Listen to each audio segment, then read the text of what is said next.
یہ تو نہیں کہہ رہے کہ کسی کو آئیڈینٹیفائی کر کے اس کو سامنے لایا جائے، اس کو سزا دی جائے، کیونکہ سب کا پتہ چل جائے گا۔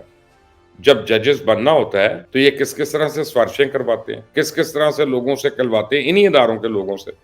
کہ یار ہم نے جج بننا ہے۔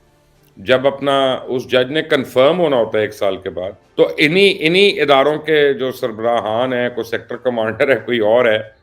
ان سے منتیں ترلے کیے جا رہے ہوتے ہیں، اس کو بتایا جا رہا ہوتا ہے کہ میں تو آپ کا بڑا فین بھی ہوں اور خیر خواہ بھی ہوں، تو مجھے آپ لگائیں گے تو یہ ہو جائے گا، تو یہ فائدہ ہوگا، اسی طرح لگتے ہیں۔ یہ بھی تو ہوا ہے نا اس ملک میں کہ اس وقت مثلا چیف جسٹس قاضی فائز عیسیٰ صاحب ہیں، یہ بھی تو ہمیں پتہ ہے نا کہ قاضی فائز عیسیٰ صاحب تو جج ہی نہیں تھے، وہ ایک وکیل تھے،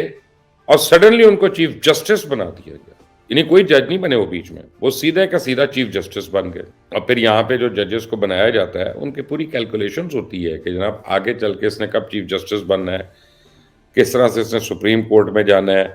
اور پھر یہ کم الزامات ہیں ان ججز کے اوپر کہ کبھی کسی کا بیٹا جج ہوتا ہے، کسی کا بھانجا، کسی کا بھتیجا، اور پھر وہ بھتیجا وغیرہ جب اوپر ہوتا ہے تو وہ لگانے والے کے خاندان والوں کا خیال کرتا ہے، اس کے خاندان والے اوپر آ جاتی ہیں۔ یعنی یہ جو مناپلی ہے فیملیز کی، یہ بھی تو کبھی ٹوٹنی چاہیے، اس کے اوپر بھی تو سپریم جوڈیشل کونسل کو خط لکھنا چاہیے۔ اور سب سے بڑھ کر کے اگر مظاہر اکبر نقوی صاحب کا یا محسن اختر کیانی کا بھی ثابت ہو ہی رہا ہے کہ جناب انہوں نے کرپشن کی تھی، تو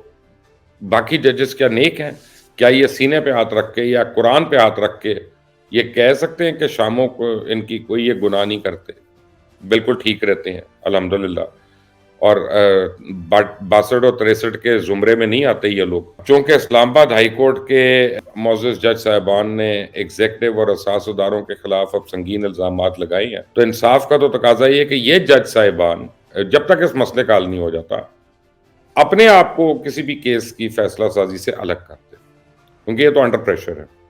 اور یہ تو غلط بات بھی کر سکتے ہیں، کانفلکٹ آف انٹرسٹ بھی ہو سکتا ہے۔ یعنی ایک خط جو عدالتی خط ہے اس کو میڈیا میں لیک کرنا، کیا یہ ججز کے کوڈ آف کنڈکٹ کے اندر آتا ہے؟ اس کے تحت ان کی کیا سزا ہے؟ کیا اس کی بھی انکوائری ہونی چاہیے؟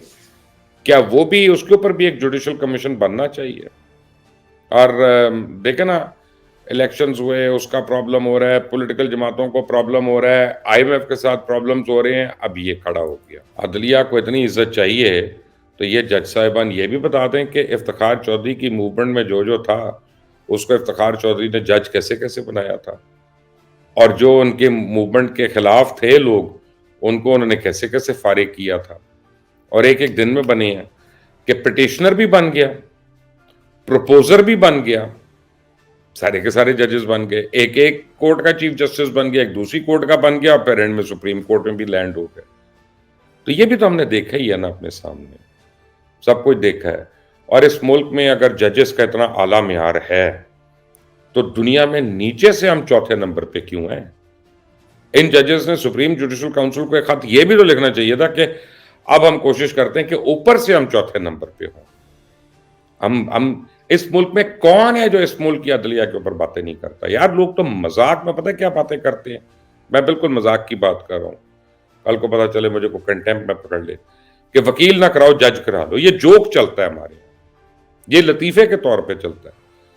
اور کسی وکیل سے پوچھیں وہ قرآن پہ ہاتھ رکھ کے کہہ دے کہ میں سچ کہہ رہا ہوں کہ جھوٹ کہہ رہا ہوں، اور اگر میں سچ کہہ رہا ہوں تو کیا ان کے لیے ڈوب مرنے کے مقام نہیں ہے؟ یہ اب کیا چاہتے ہیں؟ یہ چاہتے ہیں کہ کوئی مارشل لا لگے، جن سی سی فارمولا ہو اور سب کا صفایا کیا جائے، سب کی چھٹی ہو۔ مجھے تو یہی لگتا ہے اس خط کا مطلب اینڈ میں تو یہی ہونا۔ اگر کسی اور کو کچھ سمجھ آتا ہے تو وہ اس کا بتا دے۔ اب مختلف بار کاؤنسل جو ہیں، ایسوسیشن جو ہیں، وہ obviously they are taking a notice, تشویش تو ہے اور ان کا رائٹ ہے، وہ صحیح کر رہی ہیں کہ وہ اس کے اوپر کویسچن کر رہے ہیں کہ بھئی ہمارے ججز کیوں پریشرائز فیل کرتے ہیں۔ تو پھر ججز کو یہ بھی چاہیے کہ یہ بھی بتائیں کون کون سا فیصلہ انہیں پریشر میں آ کے کیا، تاکہ ہمیں ان فیصلوں کا بھی پتہ چل جائے۔ یعنی یہ انصاف تھا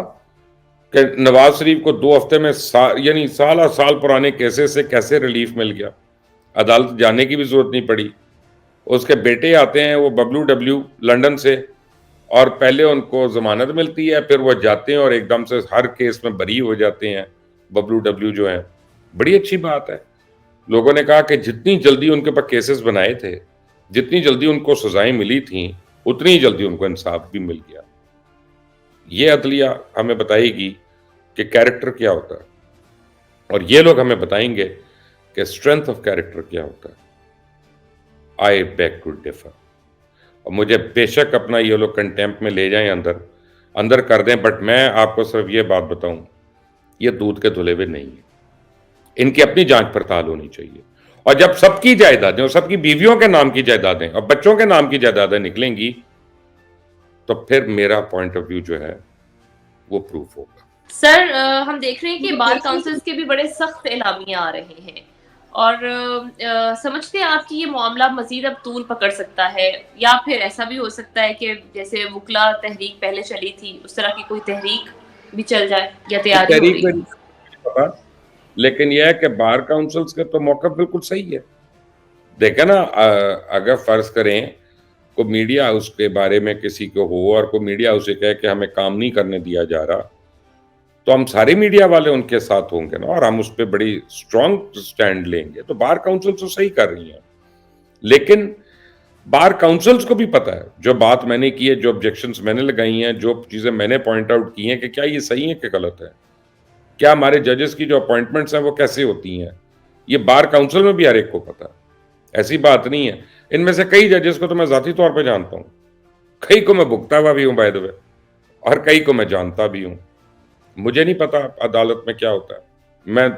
لوئر کورٹ سے لے کے ہائی کورٹ اور سپریم کورٹ ہر جگہ تو میں پیشیاں دیتا رہا ہوں، ہر جگہ اپنا جو ہے وہ میں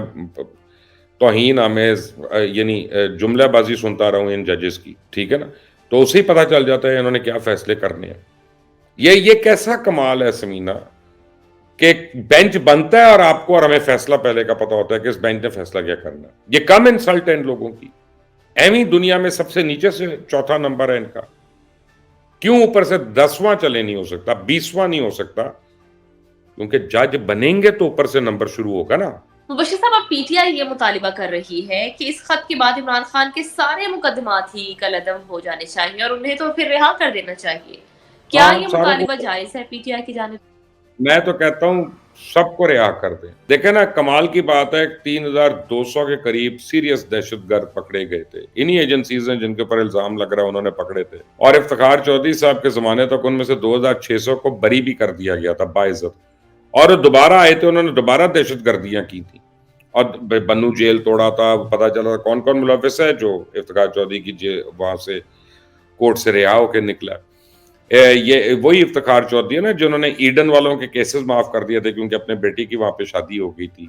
اور اربوں روپیہ وہ لوگوں کے کھا کے مر گیا ہے، اور دوسرا بھائی ابھی تک ہے اور اس نے بھی نہ دینے کی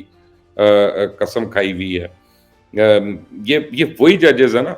کہ جب 19 قتل والا ایک دہشت گرد افتخار چودھری کی عدالت میں سامنے آیا تھا تو اس نے کہا تھا یہ تو اتنا معصوم لگتا ہے، یہ کیسے دہشت گردی کر سکتا ہے، قتل کر سکتا ہے، غلط کیس بنا، ہمیں ہماری پولیس کا پتہ ہے،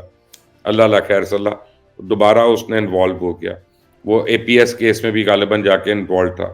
جو بچوں کے اوپر کیس تھا۔ تو پہلے مجھے یہ بھی بتا دینا کہ پھر وہ 3300 دہشت گرد کیوں پکڑے ہوئے تھے؟ کرنے دیں دہشت گردی ساروں کو، اگر عمران خان نے بھی دہشت گردی کر کے چھوٹنا ہے تو باقی دہشت گردوں کو بھی چھوڑ دیں، پھر فوج کو کہیں گھر بیٹھو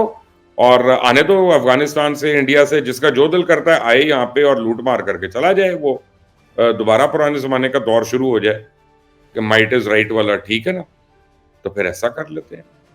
سب جائز ہے۔ مبشر صاحب بہت شکریہ، ناظرین اس کے ساتھ ہی ہمارا آج کا ویلاگ ختم ہوا۔ اگر آپ کو ہماری یہ ویڈیو پسند آئے تو اسے لائک کیجیے، شیئر کرنا مت بھولیں اور ہمارے چینل کو سبسکرائب کیجیے۔ اجازت دیں، اللہ کے بعد۔